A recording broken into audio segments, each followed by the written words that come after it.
Have you ever made predictions of things? Like, what will be the weather tomorrow? Will it be sunny or rainy? Let's say you forecast tomorrow's weather to be rainy, because for the past 2 days it have been raining non-stop, and knowing the fact that there is a low pressure area. Whether your forecast is accurate or not depends on several factors, like the available information and how well you understand the factors that contribute to it. In business, there is a concept called demand forecasting, in which the demand of a certain product or service in the future is being estimated or anticipated. Predicting the future is quite difficult, and forecasting accuracy is generally challenged by uncertainties around key assumptions.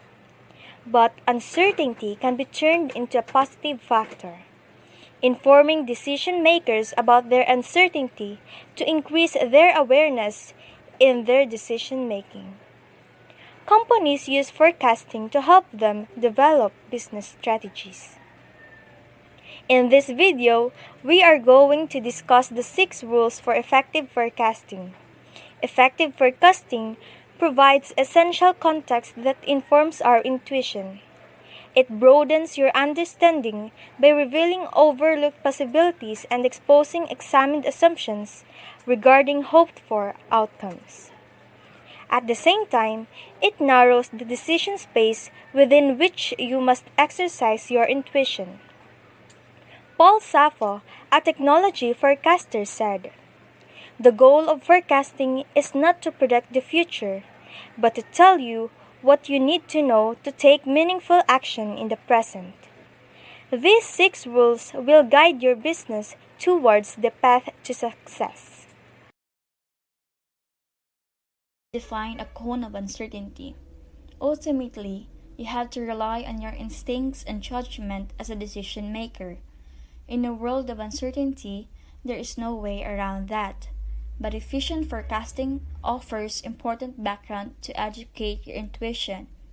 It expands your comprehension by unveiling hidden possibilities and presenting unexamined theories about hoped-for effects. At the same time, it narrows the room of judgment you need to practice your intuition in.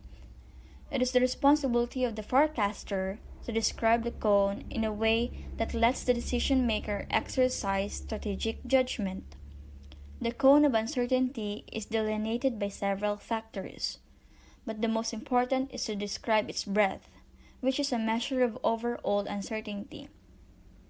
Other factors, relationships between components, for instance, and the rating of potential outcomes must also be considered in designing a forecast. But deciding the breadth of the cone is the first crucial phase. Imagine it's 1997, the Toyota Prius just went on sale in Japan, and you're imagining the future of the US electric car market. External factors to consider would be fluctuation in oil prices and consumer environmental behaviors, as well as more general factors including economic patterns. Within the cone, there will be variables like, for example, the potential advent of new technologies, fuel cells, and the growing market demand for small cars like the Mini. Wild cards will be at the edge of the cone, like a terrorist attack or a Middle East war. Most of the companies that are out of business today are those who misjudged the magnitude of the S-curve. It is important to look for the S-curve in understanding evolutionary patterns. It allows us to see in a broad sense of what's coming next for an idea and let us stay ahead of the changes. Naturally, we're all linear thinkers, and when an inflection point comes out of nowhere and dramatic changes to come, it will always catch us off guard. Paul Self stated that change rarely unfolds in a straight line. Important developments start slowly and incrementally and then explode exponentially just like the S-curve of Moore's law.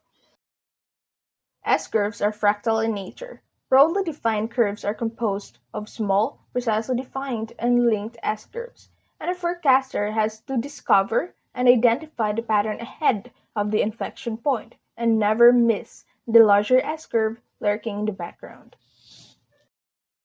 It is difficult to anticipate inflection points. Forecaster usually miscalculates the speed at which the inflection point will arrive. As a result, Roy Amara pointed out that there is a tendency to overestimate the short term and underestimate the long term, just like what happened to companies selling encyclopedias on CD. They forecasted that every home will eventually have a PC on which people will read encyclopedias and CDs, but soon after the PC use finally come out, it turns out that people read encyclopedias online.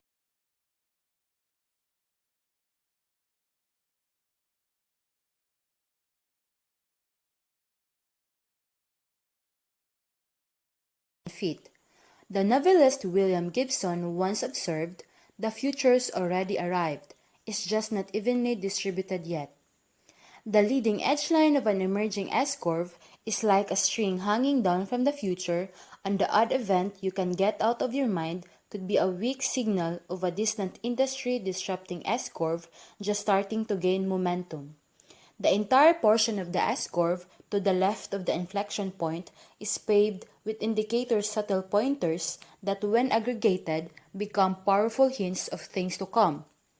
The best way for forecasters to spot an emerging S-curve is to become attuned to things that don't fit, things people can classify or will even reject. Because of our dislike of uncertainty and our preoccupation with the present, we tend to ignore indicators that don't fit into familiar boxes. But by definition, anything that is new won't fit into a category that already exists.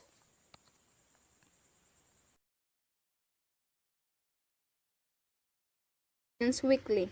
Having strong opinions but holding them weakly simply means sticking hard for something that you actually believed in. But being humble and mature enough to change your opinion when contrary evidence is put to light or when the reality around you changes. Say, for example, Amy is a vegetarian since birth. She knows all the positives of consuming plant-based foods. She obviously holds strong opinion that vegetarianism benefits everyone. But on the flip side, she do not know anything about consuming meat and the positives or negatives of it. That means she cannot force vegetarianism on others since her knowledge about food is half-baked. This is a strong opinion based on a relatively weak premise. Good forecasting is not to over-rely on one piece of seemingly strong information. Having strong information may give you the conclusions quickly, but holding them weakly allows you to discard them the moment you encounter conflicting evidence.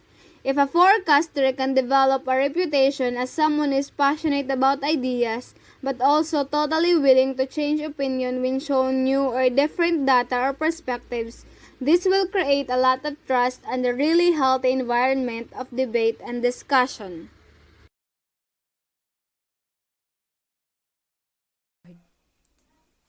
Marshall McLuhan once said that people tend to look back in the past because people find it comforting than the present. He is right, because our historical rearview mirror is a powerful forecasting tool.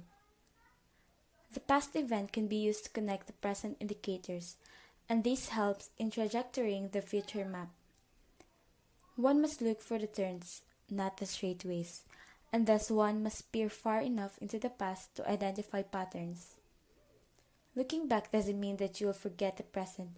It is just you should look back in order to maintain or improve, because you will be able to track where you did well, and thus it will help you be more stable in the present. When doing forecasting, it is very much preferable to look for similar patterns and also keeping in mind that history rarely repeats itself. Also, looking back isn't that very easy because not everything is timeless. You need to know or to identify when the history doesn't fit. But don't be afraid, just keep looking further back if the double interval is not enough to trigger your forecaster's informed intuition.